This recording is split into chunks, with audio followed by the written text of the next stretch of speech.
Ayan po, palipad na po kami.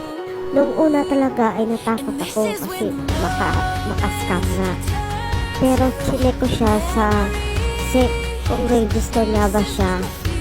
At ayun nga, nakaregister nga siya sa SEC. Kaya nag-try na rin ako mag-book papunta ng Iloilo at pabalik. Gamit lang ang trip.com.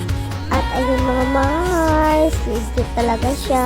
Kaya ano pa inaantay nyo, mag-book na kayo sa trip.com.